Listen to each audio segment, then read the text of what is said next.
Traduction sans filet numéro 142, et nous sommes le 22 février 2018. Aujourd'hui, une fois n'est pas coutume, je l'ai fait très rarement jusqu'à présent, alors qu'on en est déjà à 142 vidéos, ou seulement à 142 vidéos, si on considère que ça va faire 2 ans que j'ai commencé ces projets.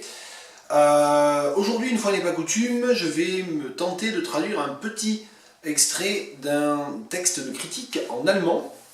Il s'agit d'un texte de Alfred Döblin qui est rassemblé dans le volume des Kleine Schriften, des petits écrits, littéralement. Donc il s'agit en fait d'articles, principalement, d'articles de journaux, d'articles polémiques, d'articles critiques.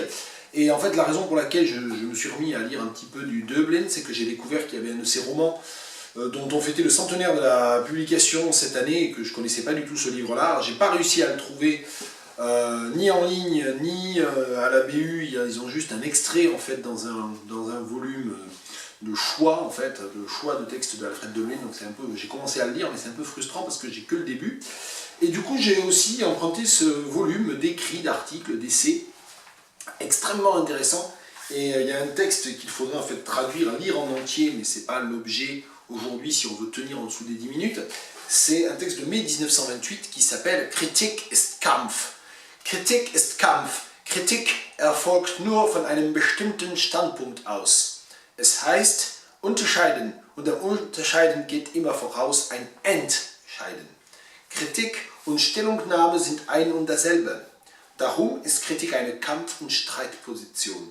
Stattdessen wird dem Publikum und dem Laien überhaupt Sand in den Augen gestreut, als wenn der Kritiker sakrosankte professorale Funktionen zu üben habe, als wenn die Tageskräfte vor einem metaphysischen Punkt der Ästhetik eher zu überschauen und zu richten habe. Den Punkt gibt es nicht, vielleicht formal für den Philosophen, nicht für den Ausübenden, der die Inhalte der Ästhetik immer neu schafft. Et ça continue, il explique pourquoi la critique littéraire allemande est indigente. C'est écrit en 1928 et 90 ans plus tard, je trouve ce texte, tout ce texte auquel je vous renvoie, Kritik ist Kampf, Alfred Döblin, mai 1928, très éclairant, très pertinent.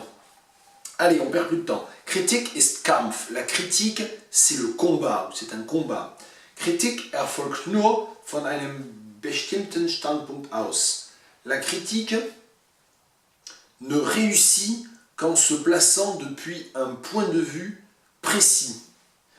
Es heißt, c'est-à-dire, unterscheiden, faire la différence. Et alors là, dans cette phrase, évidemment, Döblin, comme tous les grands écrivains allemands, joue non pas de l'agglutination, mais de l'utilisation des préfixes, le fait que les verbes allemands, un petit peu comme avec les verbes à particules en anglais, mais les verbes allemands, c'est plutôt sous la forme du préfixe, il utilise un verbe racine et une multitude de colorations sémantiques en fonction du préfixe. Et donc là, il joue sur unterscheiden et entscheiden.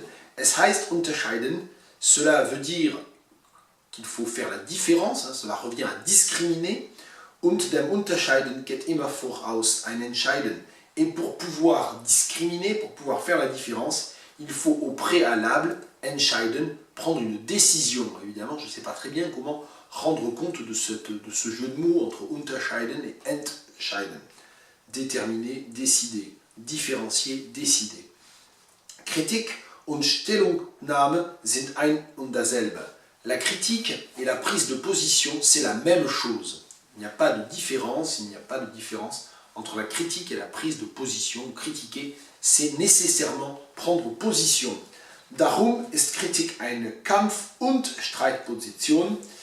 Je ne vois pas très bien d'ailleurs quelle différence il fait entre les deux, parce que Streit c'est plus le conflit stérile en fait, il me semble, la querelle. Bon, on va traduire comme ça quand même. Darum, voilà pourquoi Kritik ist eine Kampf- und Streitposition. La critique est une position de combat et une position de querelle. Stattdessen, au lieu de cela, wird dem Publikum und dem Laien überhaupt Sand in die Augen gestreut. Donc au lieu de cela, on jette dans les yeux, on se contente de jeter du sable dans les yeux du public und dem Laien et du profane, je pense ici. J'ai pas vérifié, là encore, je le fais. En allemand, c'est plus compliqué pour moi, hein, quand même. Je le fais sans donc il va peut-être y avoir encore plus d'erreurs, je sais pas. Donc Laien, moi je le comprends comme ici le laïc, donc le profane, je pense. Si c'est comme en anglais, the layman en anglais.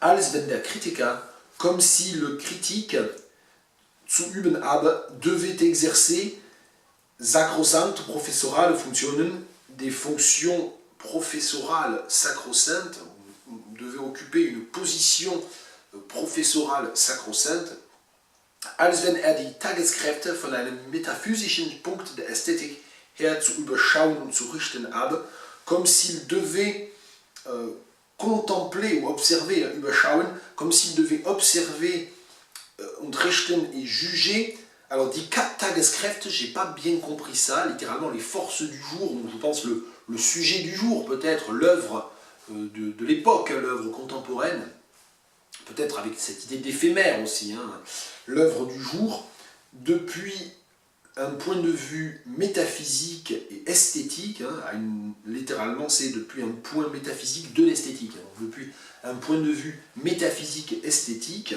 den Punkt gibt es nicht, ce point n'existe pas, ce point métaphysique n'existe pas, vielleicht formal für den Philosophen, peut-être formellement pour le philosophe, nicht für den Ausübenden, pas pour le praticien, je suppose celui qui s'exerce, den Ausübenden littéralement, mais pas pour le praticien, der die Inhalte der Ästhetik immer neu schafft, qui, comment dire, façonne d'une manière toujours renouvelée le contenu esthétique ou le contenu artistique. Voilà, c'est un début de traduction du début de ce texte, Kritik ist Kampf de Alfred Döblin.